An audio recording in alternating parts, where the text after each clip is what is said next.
Hello everyone and welcome to a game called Tender Feelings Like Water. This is a visual novel. It has two endings and I am ready for... I've been waiting to play this game for a very long time. It's just been sitting there on my downloads forever. It is supposed to be a very pretty game, I've heard. So I'm ready. I'm ready to play. Let's go ahead and start. I came to realize my existence as an individual on a rainy day. And I was born of this river as a spirit of water. Then, before I knew it, I had become a lonely existence whose only company was the rain. I loved the rain, the pitter-patter it made soothe my ears. On rainy days, the river grew, so the places I could go grew as well when I followed the water on the ground. It was on one such rainy day that I met her, a beautiful girl in red whose name I had yet to learn. During this time of year, the rain never stopped falling. Perhaps few like to be outside with my sole companion, the rain. I entered town oddly disappointed by the colorlessness. When would I finally cease to be disappointed? I wondered to myself as I continued through the town, searching for what would clear away those regretful feelings in my head, my heart. Red caught my eye. Or was it the girl who caught my eyes first? The vibrant color of her clothes and at that moment. I felt as though I've never seen such a thing before. It's a human. There she was, a girl in red, under an umbrella as the rain continued to pour. I approached her in curiosity, putting on a human disguise. Not until I spoke did she notice my presence. Hello. I couldn't help but notice you were out in the rain. Hello. You're out here as well. Aren't you worried about getting wet? I am a rain god. I get wet all the time. No, never mind. I thought that you looked beautiful. Could I accompany you for a conversation, if you're not too busy? I have nothing else to do. If you're so inclined to do so. I have nothing else to do today but watch the rain. So we stood in the rain and exchanged our first words with each other. What were we to talk about? At the very least, we could watch the rain together, listening to my dear friend's quiet hums. Yet I wanted so much to talk to her, this girl in red who stood out so vividly. Do you like watching the rain? I do. I don't like the rain. Not really. But watching it fall makes me feel like I'm in a world where all my troubles are being washed away. You too are out on a rainy day like this. Are you the same? Yes, I really do agree. It's soothing, isn't it? The rain? We resumed looking at the rain quietly. Wordlessly, we stood there amidst its pitter-patter. I didn't realize that I had yet to learn her name. I seem to have forgotten to ask. What's your name? I should say the same to you. My name is Spirit. I am Spirit of the Water. Until you tell me yours, I won't tell you mine. My mysterious conversation partner. Then one day, I got a little ahead of myself. I couldn't answer her original turnabout of my question, onto myself, so I had no name. Not really. Was I such an incomplete existence? I mean, what do you think she's gonna do? Like, steal your credit card info or something? Maybe she was like royalty, that's why she's wearing red. And then, if she gave away the name, they'll be like, oh my gosh, she's rich, and then they'll kill her and take her money or something. I simply want to know hers. I'll tell you my name. I'll look forward to that day. Now, let me just find the name. I'll tell you what it is in a second. There we were, two girls under the rain, neither knowing the other's name. After a few pauses, we began to chat again, Slowly but surely we talked, mostly about meaningless topics that came to mind. A happiness swelling in my chest that I had found someone who I could talk to. This girl, whose name I had yet to learn, was from this town, she said. She liked sweet, spicy foods not so much. So on and so forth. These things I heard from her mouth. I told her a mountain of half-lies, claiming to be from a distant place and visiting this town.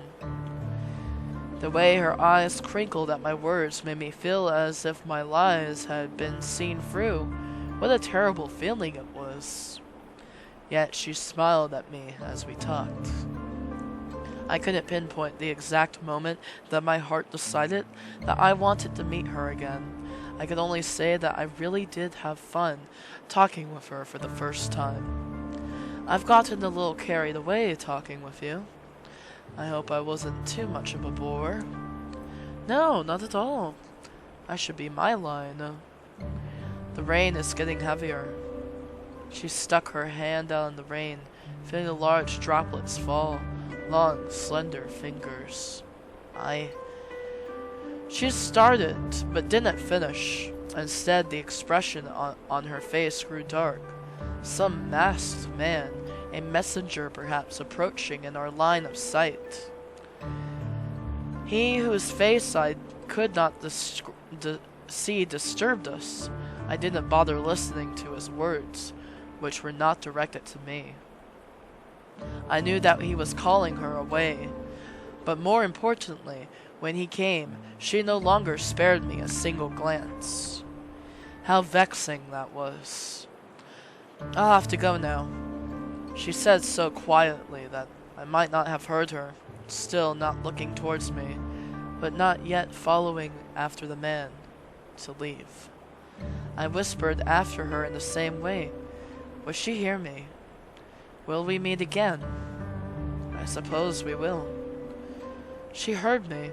She turned to look at me for a brief moment once more, a smile, then she left with the man. Who is it? Is it her father? Her betrothed? Who could it be? Who's the man? Like that, the first of our meetings came to an end.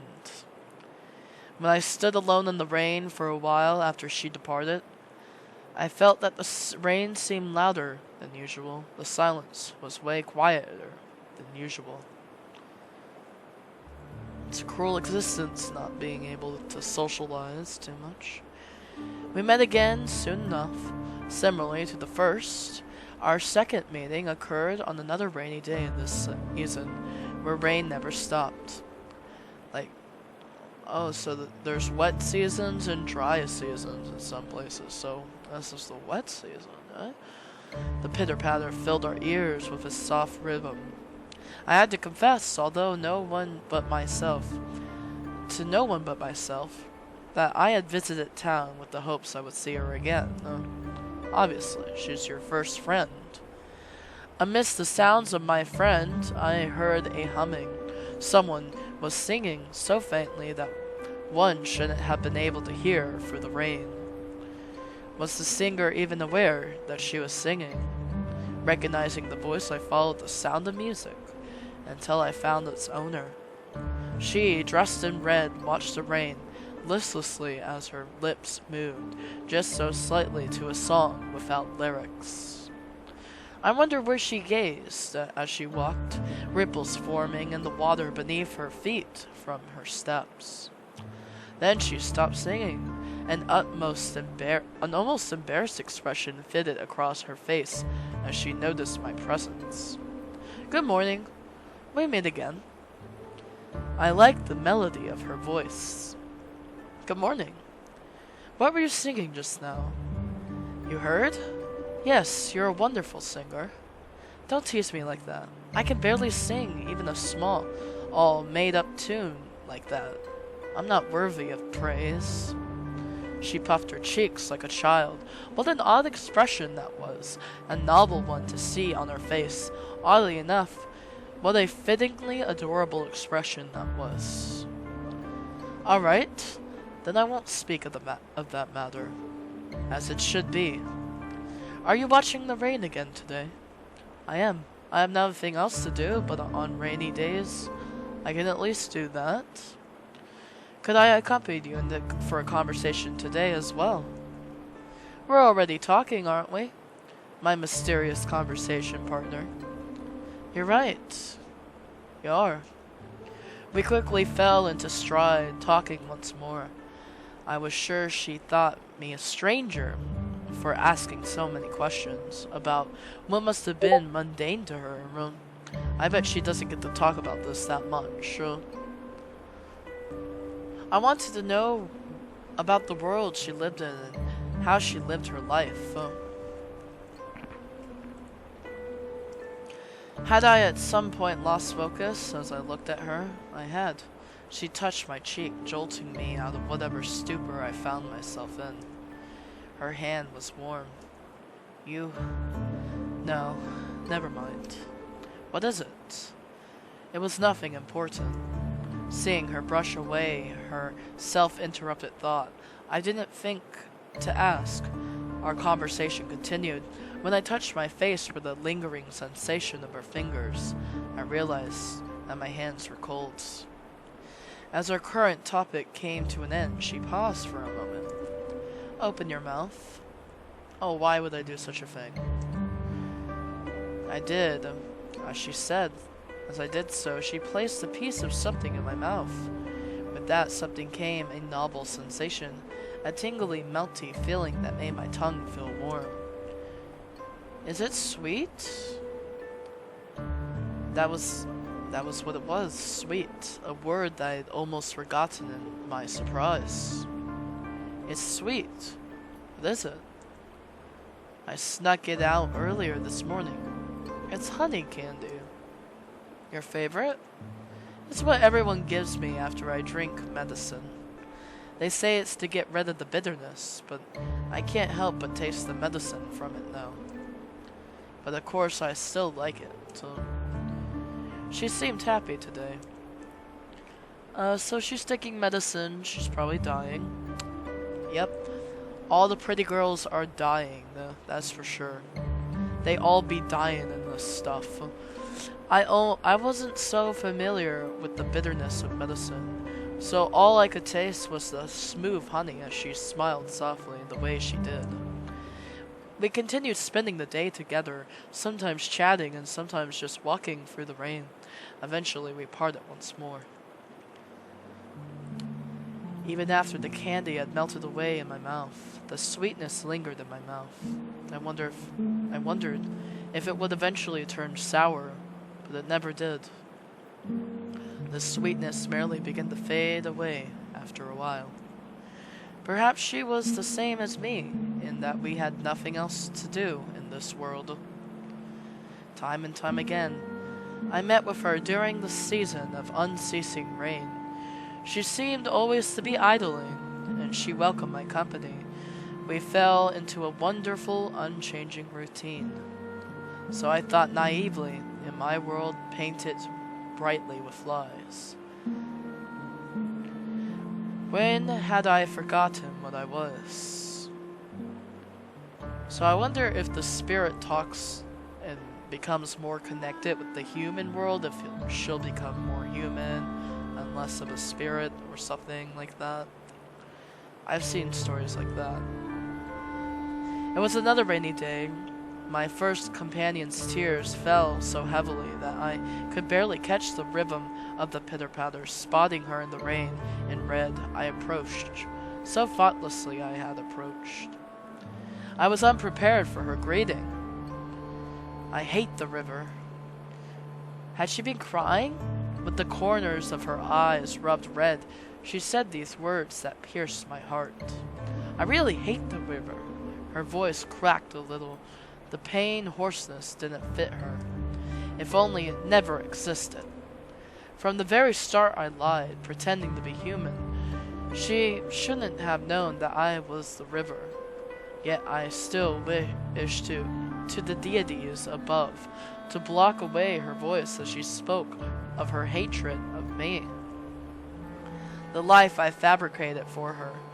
If only I could have lived it instead. I did my best to keep my shaking out of my voice.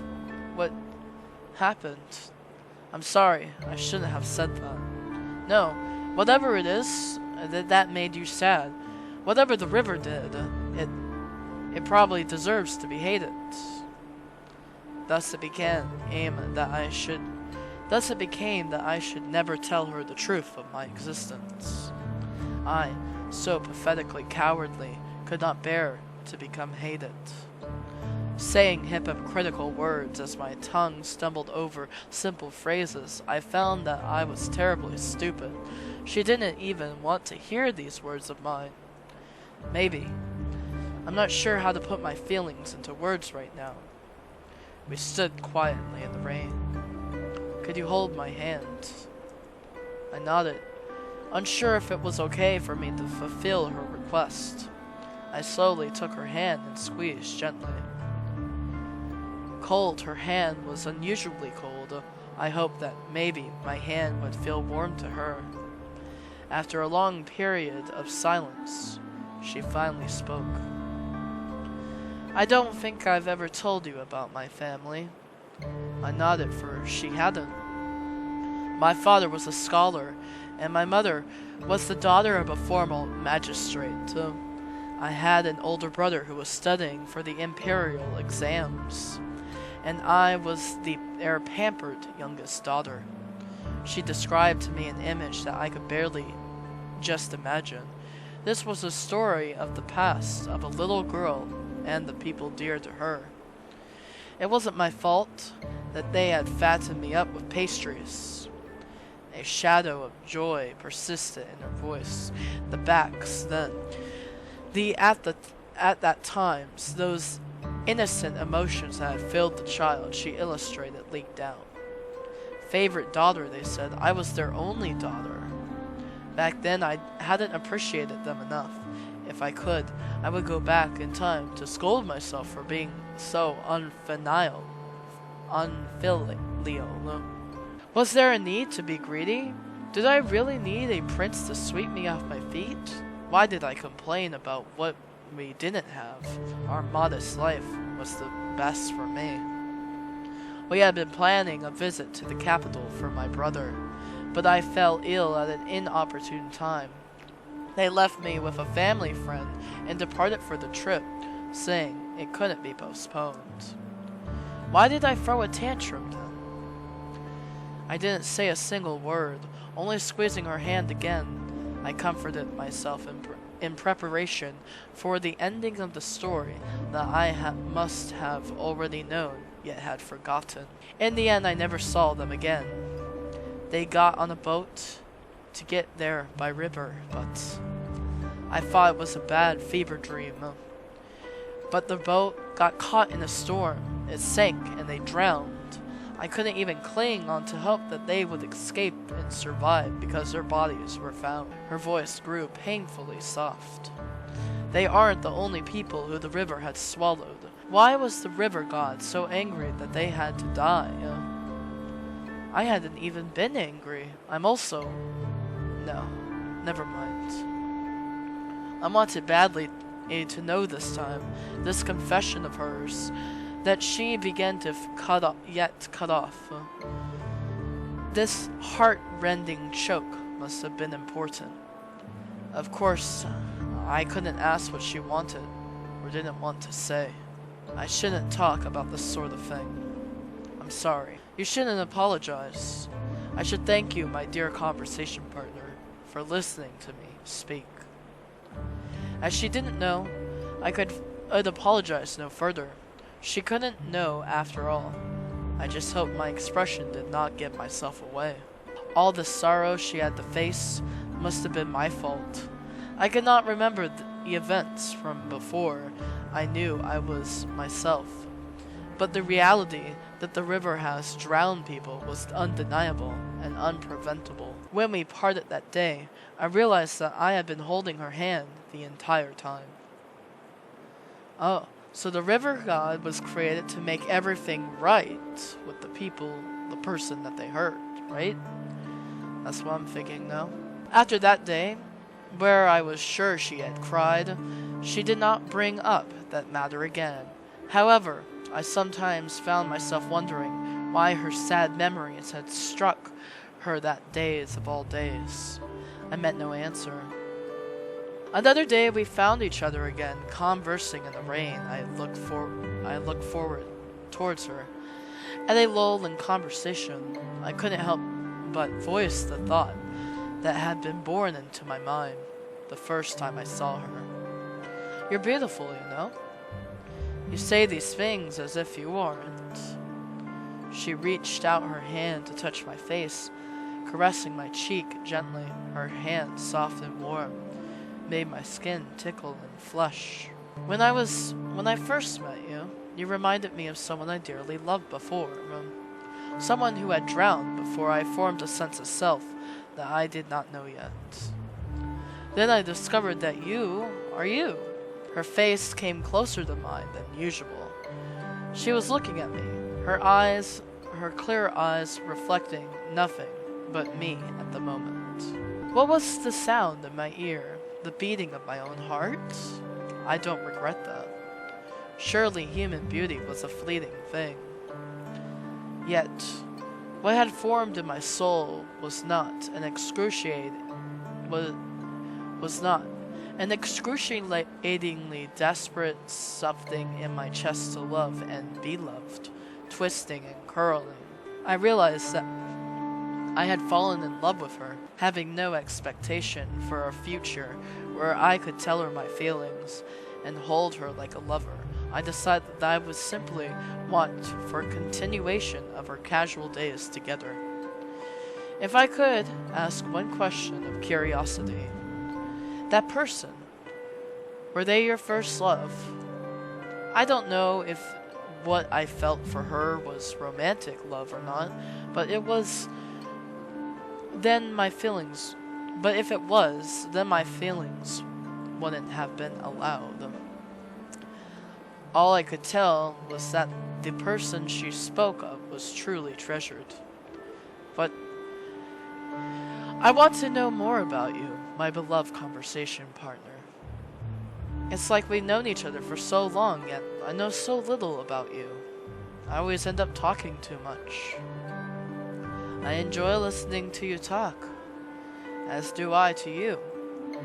Well, about me, I just formed out to the river, become spirit god of the river, and then I start talking to you, and yeah, I can't control anything, but I'm here. The end. Let's talk about you today.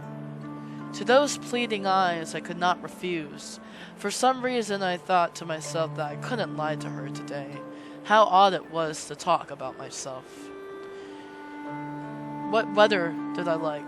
I liked rainy days. What food did I like most? I couldn't quite decide. Some topics I had no answer. Others I learned the answers to for the first time as I questioned myself. Had I fallen in love with someone before? Love? Yes. What sort of person do you like? Have you met a special someone before? I hadn't expected her to return my inquiry to me. I paused for a good few moments, thinking that I was looking at the person I loved right before me. I have a person I like. She doesn't know it, and her identity is a secret. I couldn't tell her that I loved her. A spirit like myself, whose river had taken so much away from her, wasn't in a position to say the words like, I love you.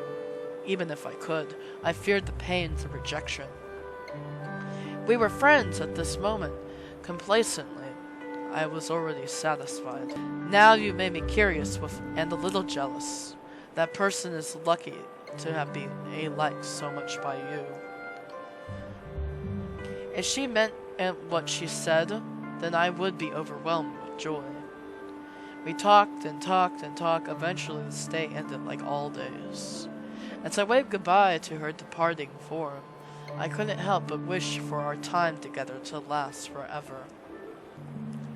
While I was left by myself, my mind still wandered back to the topic of love. There was a famous love story that even I knew of.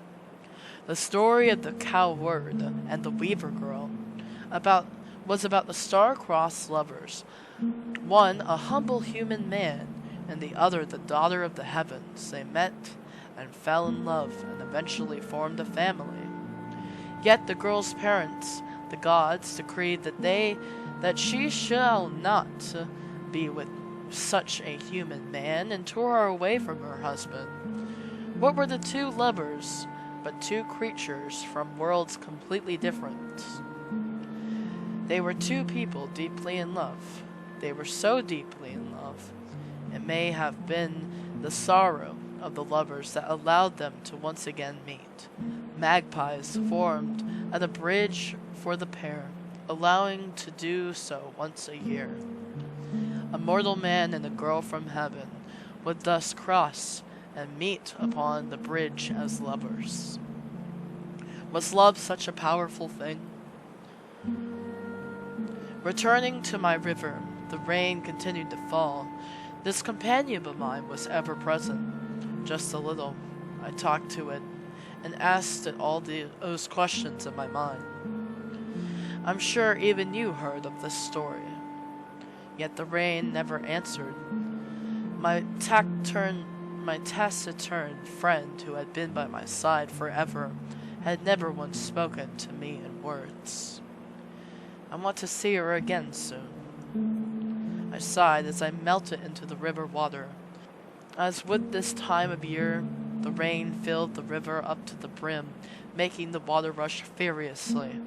Here I was, cooling my head as I traced my lips with a finger. Her lips were pretty. Our routine under the rain continued. She, a girl in red, and I, a water spirit, found each other to chat once more. After we exchanged greetings, she started the topic with a sense of unease. I wondered why I thought so. Perhaps it was the way she pursed her lips before speaking, or the tightness of her fingers, but there seemed to be something off. No, I had dug too deeply. What made me feel so was the question itself.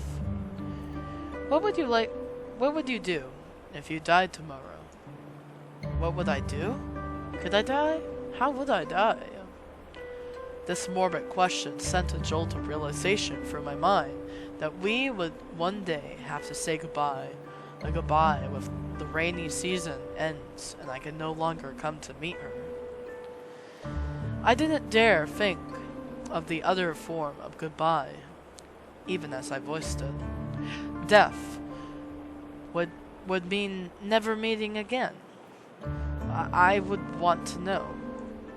I pondered on her question, on the answers that weren't answers floating in my mind.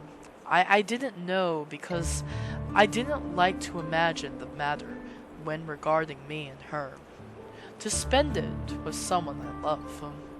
Up until the very end, I like to live a happy life. What if No, never mind. Quiet, following with the sound of rain. I hated seeing this expression on her face. I'm sorry. This must be an odd and uncomfortable thing to speak of. No, don't apologize. I don't think it's too odd. I don't think it's too comfortable, but that's just me. Something happened. It's something difficult for me to put into words, but I'll tell you one day. Before I could speak again, I heard the sound of splashing, feet moving quickly through the wet streets. We looked in the direction of the sound, spotting a masked pair. I wasn't supposed to have gone out today. They caught me faster than expected.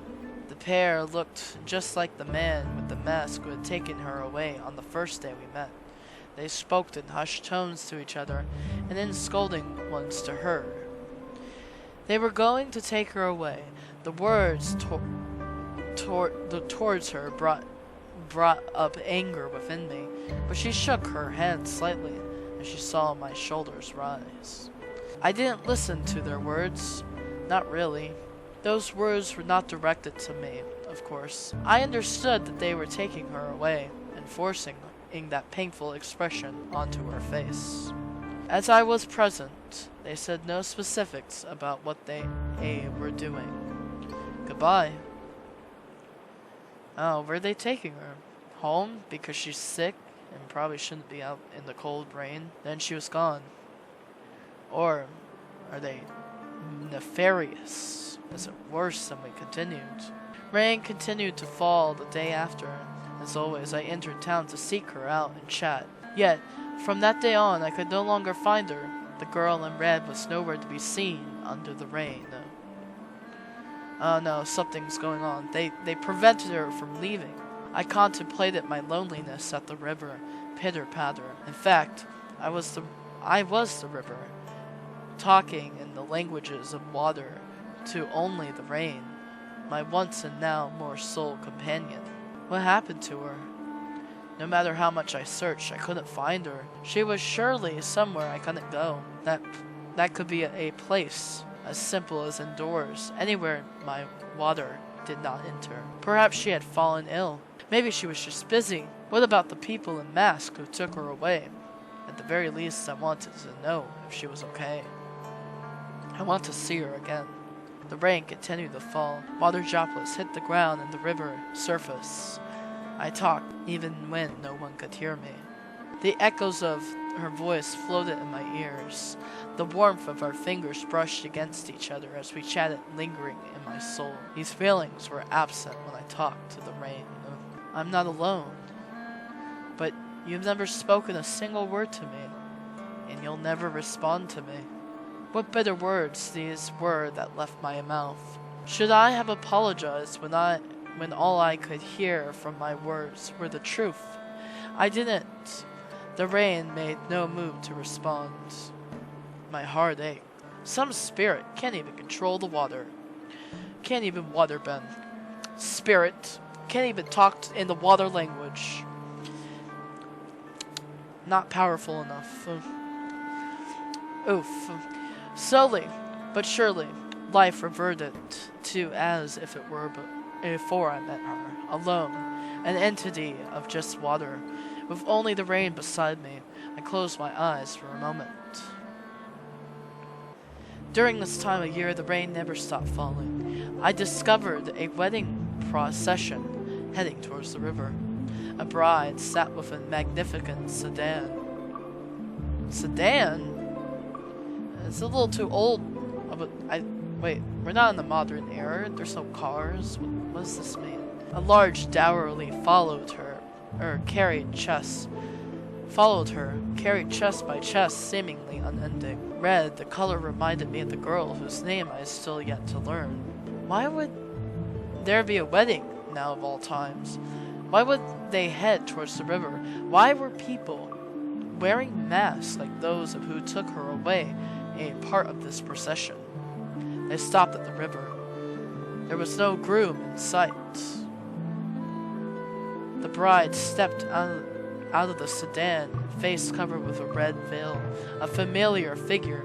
She was getting wet from the rain, water slowly soaking into her clothes. Alone, she acted out of a farce of a wedding like a doll.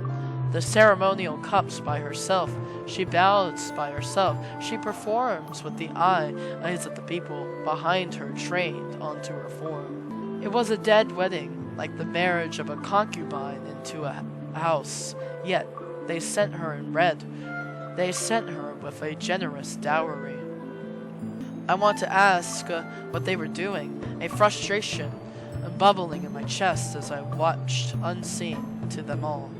Then I heard a voice.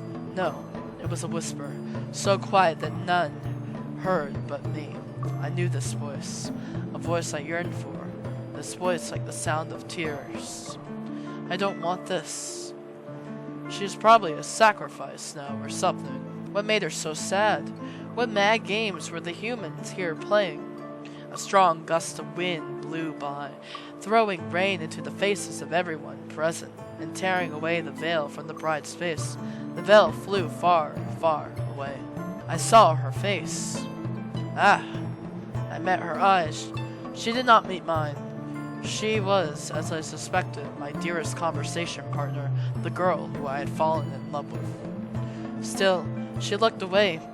Even when she could not see me, she did not let me see her pain. The entourage began a second part of the ceremony. Someone dressed, perhaps most eloquently among the group, although all these humans looked about the same to me, starting to speak. A marriage to the river, a prayer for flooding to stop. In long-winded words, he described their intentions and the purposes of the charade, as if they were doing a righteous act. The extended rainy season, the rising water levels, might have struck fear into these people. She took a few steps forward towards the rain. As if on cue, water lapped at her feet. "Don't come closer to the river. It's dangerous." She couldn't hear me. I hadn't shown myself to her yet, but she stopped. I should have ended this farce now, but for some reason the idea of revealing myself paralyzed me. I didn't want to be hated. I didn't want to be hated by her who hated the river. To die. This murmur that I barely caught with my ears said die. What? She said die. This was what they were doing? With this fake marriage? She said die. They were going to kill her. She was going to die. What? A buzzing sound filled my ears. I watched as the humans grabbed the girl and trying to drown her. The hand over her nose and mouth, the hand restraining her arms, and the hands tying her arms together with weights, the hand pushing her forward and pushing her down. They were trying to drown her. This feeling was nausea. She was not yet swept away into the rapids near the shallows, but the deep darkness, where, if she sank, she would never resurface. How dare they? How dare they? As if my head would burst, as if I would vomit. The buzzing of my ears intensified. This is it. This is where the choice mattered. I was angry. My eyes couldn't look away from the scene. The rain intensified. If they wanted to drown her, then they should all drown as well. I really thought such a thing. Something broke, perhaps a dike further downstream, and then the river began to truly flood. No, what broke was my self-control, but the floodwaters still surged. I showed myself, taking her form, the panicked grasp of the other humans, and pushing them into the roaring waters that formed a torrent around where she stood. They were swallowed alive, hopelessly. With the water around us, she did not dare look at me. Only when in the river receded to what it could from my outbursts. The heavy rain, slowly did I realize. I had done a terrible thing. The buzzing of my ears faded, but a heavy anxiety now sat in my gut. "Are you okay?" I undid the bounds on her arms. To think that they had intended to throw her into the river and let her sink, unable to swim, made me angry. The way they handled her left newly forming bruises on her skin. I'm sorry. I might have hurt her as well. I didn't expect you to be a god.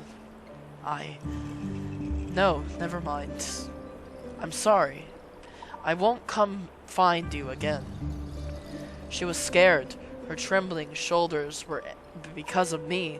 Suddenly I became scared as well, that this was the end.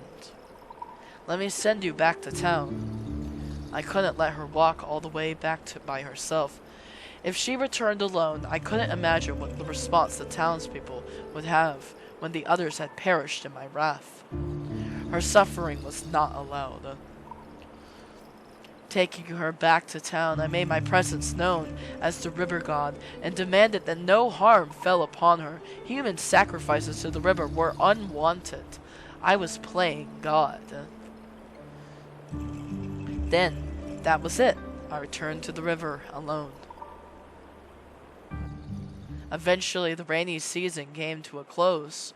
My first companion departed for the different lands, saying not a word to me. I was alone. Many days passed. People once more began coming to the river for a little human task. I continued my time in solitude, trying to forget the feelings of my first love. I never expected to see her again, only hoping that she would live happily and slowly forget the strange spirit she met for one rainy season. That was how the world should have begun, so I closed my eyes for a short moment. I could sleep for hundreds of years and never wake, instead of nursing an aching heart. Are you here? Getting no response, she picked up a stone and skipped it across the water surface. Can we talk? You came and found me. I did. Why did you save me? If you had just swept me away like you did to them, then I could be assured that you were the cruel river that I hated. Yet you saved me. Even though you're still that terrible river, you're still my dearest conversation partner, my kindest conversation partner. I never knew anything about you from the start. You stole away my everything, including my heart. I made her cry. I'm sorry. I love you. Regardless of everything, I love you. My sight began to blur. I didn't know what this hot feeling in my eyes was. Tears? I was crying? Why was I crying? I love you too. End 1. Aw, I thought we would get like a nice visual of the end. Alright, hold on. Let's go ahead and say I was disappointed to get the other ending. I was disappointed. This very disappointed twisted in my gut disgustingly.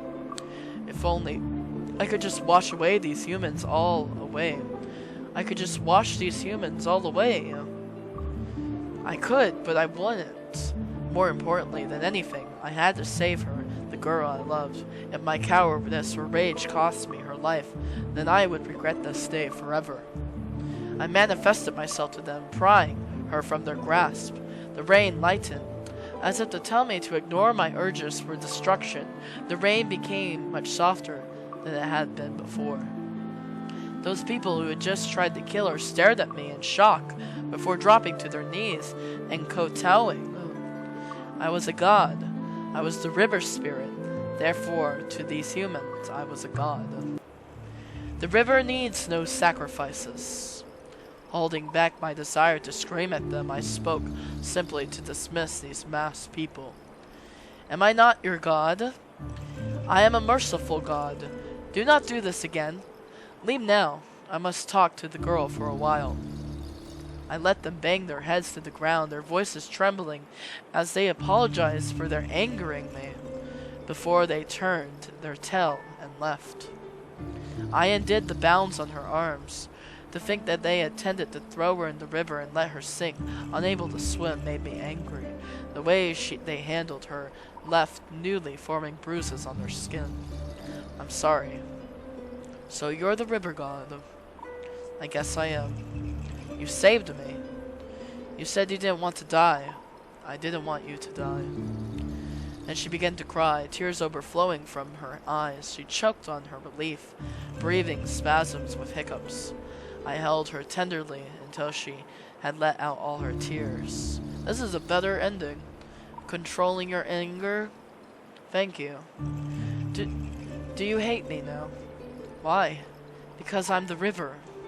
No, I don't hate you. I love you. No, never mind. Her voice softened at her statement of love. I nearly didn't hear it. My heart began to race. I wanted to tell it to quiet down because I could barely hear her speak. I'm a little confused what I should feel at this revelation, but I don't hate you. I couldn't hate you, not you. I don't know what to say. I need time to think, but I'll definitely tell you the next time we meet. You don't need to come find me.